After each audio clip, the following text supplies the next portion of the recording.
সোমবার দুপুরে বামফ্রন্টের ব্রিগেড প্যারেড গ্রাউন্ডে। তবে আবহাওয়ার পূর্বাভাস অনুযায়ী সেই দিন বিকেলেই বজ্রবিদ্যুৎ সহ বৃষ্টির সম্ভাবনা রয়েছে।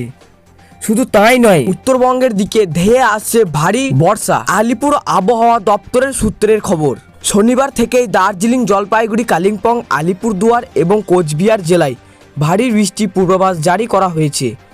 এই জেলাগুলিতে বজ্রপাত এবং ঘন্টায় 40 থেকে 50 কিলোমিটার বেগে দমকা হাওয়া বইতে পারে। উত্তরবঙ্গের প্রায় সকল জেলাতেই মঙ্গলবার পর্যন্ত বজ্রবিদ্যুৎ সহ ঝড় বৃষ্টির সতর্কতা জারি করা হয়েছে। অন্যদিকে দক্ষিণবঙ্গে বৃষ্টির তীব্রতা কিছুটা কমলেও আগামী মঙ্গলবার পর্যন্ত কলকাতায়, হাওড়া, হুগলি, 2 চব্বিশ পরগনা, 2 মেদিনীপুর, ঝাড়গ্রাম, পুরুলিয়া ও বীরভূম হালকা থেকে মাঝারি বৃষ্টিপাতের সম্ভাবনা রয়েছে। হাওয়া দপ্তর জানিয়েছে, সোমবার থেকে দক্ষিণবঙ্গের একাধিক জেলায় আবহাওয়া শুষ্ক হতে পারে। তবে এর পাশাপাশি ফের তাপমাত্রা বৃদ্ধির ইতলিং রয়েছে। বুধবার ও বৃহস্পতিবার নাগাদায় 2 থেকে 4 ডিগ্রি সেলসিয়াস পর্যন্ত তাপমাত্রা বাড়তে পারে। আবহাওয়া দপ্তরের দেওয়া তথ্য অনুযায়ী শনিবার কলকাতায় সর্বনিম্ন তাপমাত্রা ছিল 25 থেকে 2 ডিগ্রি সেলসিয়াস, যা স্বাভাবিক।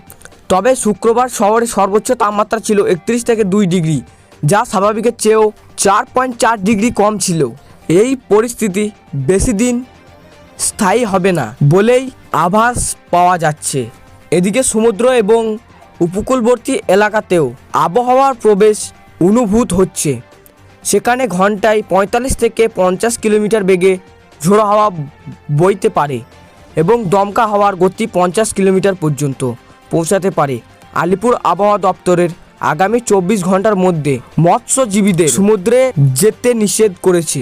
এই বৃষ্টিপাত ও ঝোড়ো হাওয়ার কারণে হিসেবে একাধিক আবহাওয়াজনিত পরিস্থিতিকে দায়ী করা হচ্ছে।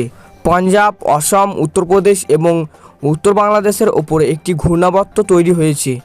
এছাড়াও ঝাড়খণ্ড থেকে আসাম পর্যন্ত একটি বিস্তৃত অক্ষরেখা এই ঘূর্ণাবর্তের উপর দিয়ে বিস্তৃত হয়েছে। এই সকল কারণেই সম্মিলিত প্রভাবে রাজ্য এক বৃষ্টির পূর্বাভাস বজায় রাখছে।